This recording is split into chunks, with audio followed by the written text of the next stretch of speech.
everybody.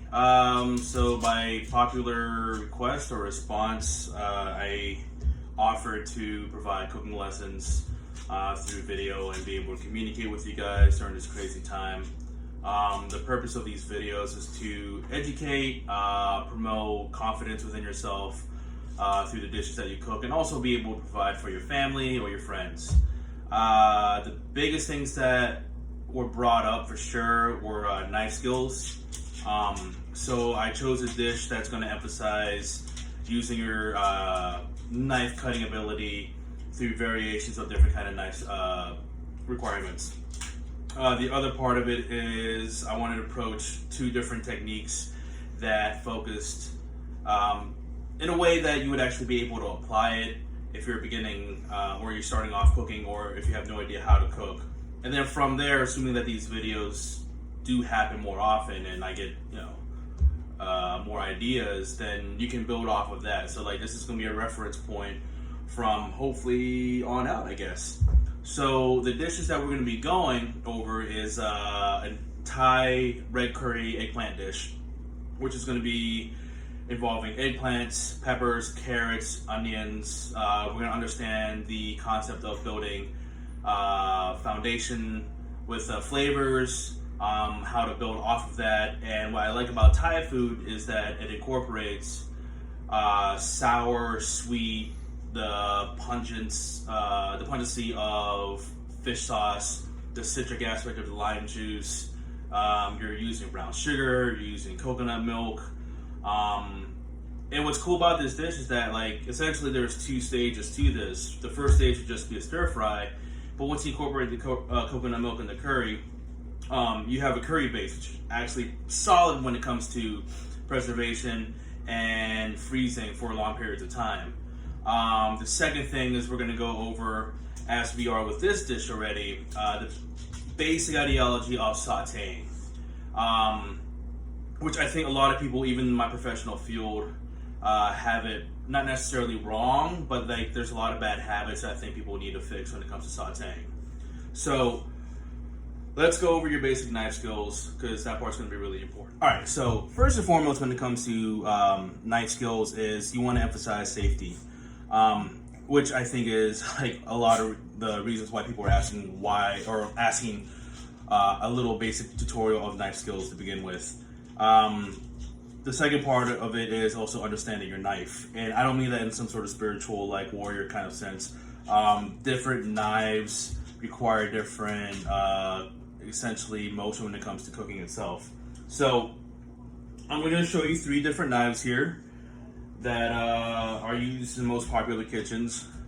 So the first one is your standard traditional Western French chef knife.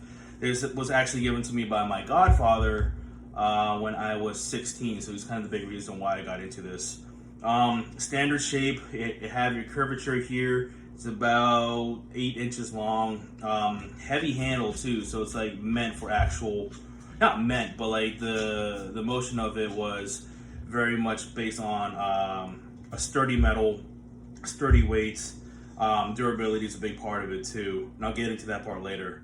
A second popular knife that I see a lot is your standard Santoku knife. So note that it's more of a straight edge and it's around 6 inches. So historically, this was considered to be a housewife knife in Japan. They modified the traditional Japanese knife, which was about 9 to 10 inches long. So the difference with this, as opposed to your chef knife, is because it's straight edge, the idea of it is supposed to be a chopping motion, not necessarily a rocking motion, which I'll get into in a couple minutes. So your traditional chef knife is here. Whoa! Your traditional chef knife is here. This is going to be your Santoku knife. And this is kind of a hybrid of both ideologies. This is a shun, it's a Japanese blade. It does have a curvature like your classic chef knife or your European French chef knife. The Japanese aspect is how it is folded, and also how they make the angle of the blade itself. Like, so this has a much more exaggerated angle as opposed to a chef knife or a European chef knife that has equal angles on both sides. Japanese knives actually have a much narrow edge, which means it's sharper. However, most traditional chef knives have a softer steel, and this is where I'm going to come into with this. The good thing about Cathlons, Henkels, Wustovs is that they're made generally with Damascus steel, which means that they're harder and they actually hold edge a lot longer.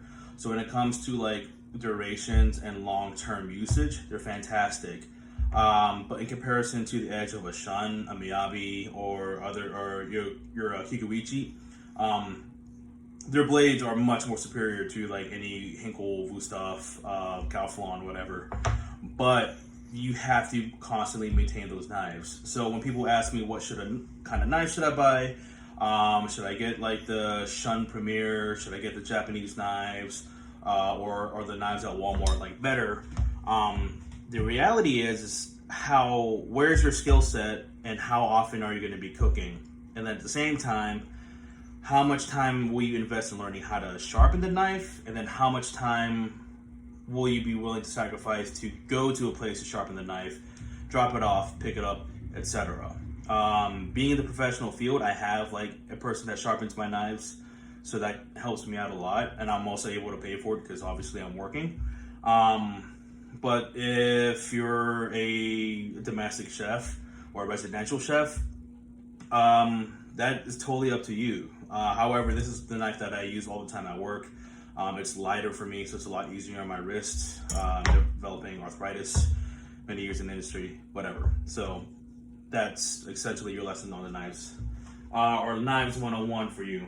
So the actual cooking procedure itself. I'm going to give you guys a heads up right now. I'm left-handed, so everything that I'm doing is better than a right-handed person. Just kidding. No, but in reality, if you're a right-handed person, honestly, just switch out what I'm doing and then you should be fine. All right. So biggest part here is, not biggest part, but first thing you got a couple notice. One, you have a cutting board that actually has space. That's going to be super important. Two, when it comes to using the knife itself, you got to figure out actually how to hold it. So a lot of people, at first when they use a chef knife, they hold it like this. You're not playing tennis. You're not Roger Federer. So stop holding your knife like this. You're not doing a one-handed backhand, and you're not going to be going at a forehand either, all right? Second part, which I'm already doing a file right now, is that you always want to be able to visually see where your knife is. Regardless of how great your peripherals are, you want to make sure that your knife is always going to be in front of you at all times.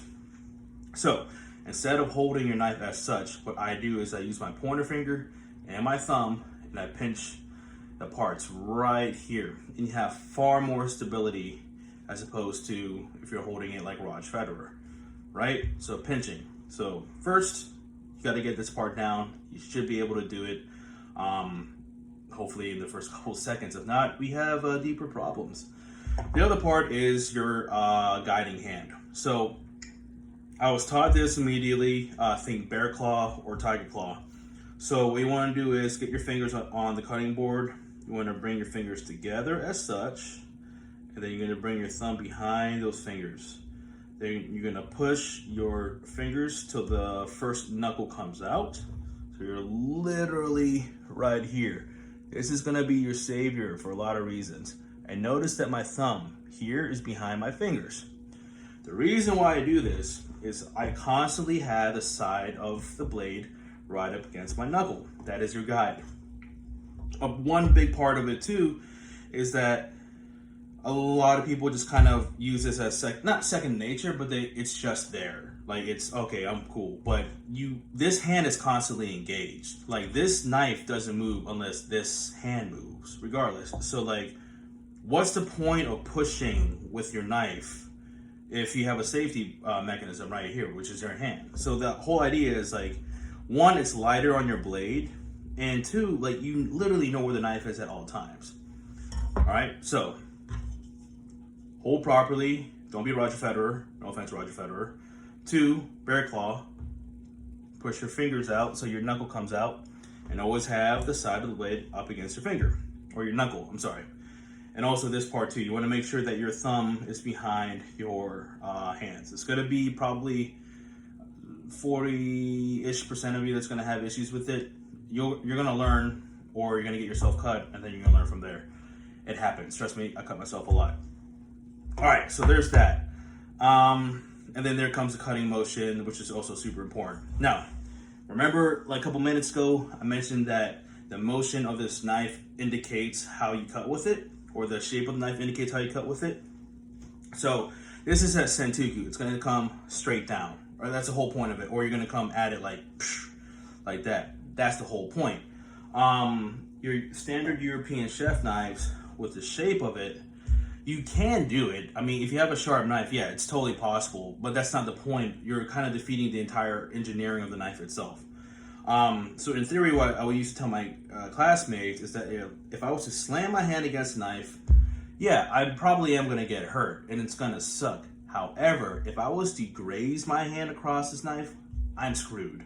You gotta keep in mind, this is a Japanese-based knife, and in katana or like Bushido, the motion was always a fluid motion downwards. Like the whole point of the katana was to be able to hit and then slice down.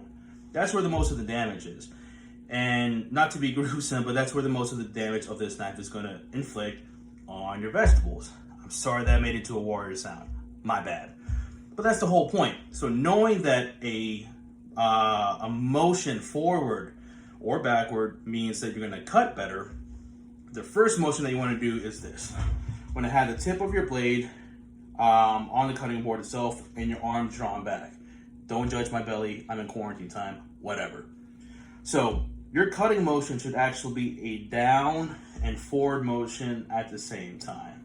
And the reason why you do that is so you can draw back and go down and forward. So this is not the cutting, all right? This is just you resetting your position from here. This down and forward cutting, that's the actual cutting motion. This down and forward motion, that's the cutting motion itself, right? So from the side, this is what it looks like. From the front, this is what it looks like, all right? And where this comes into play is that you're gonna have your hand right beside it, and you're gonna be moving down the cutting board. I'm not even looking at my hand, I just know where it's at. Or I can see my hand on the camera, whatever. But that's the whole motion right here. That's where your cutting is. Do cultures, or are there people that cut going backwards? Absolutely. I can tell you now that the techniques that I'm teaching you are classic French and what we will learn in culinary schools. However, some of the best knife skills I've seen came from people who never came from culinary school, who never worked in a professional restaurant until like they got older. It was like a way of me to be able to get out of whatever industry that they were originally in. And they were far better than I am, probably than you ever will be. I'm just teaching this to you because this is what the constant technique is in European kitchens. Are we clear? So no way am I saying that this is better than how your grandmother does it, or this is better than like how my Asian family does it when they cut backwards. No, that's not it at all. I'm just implementing to you what I have learned in my career as well.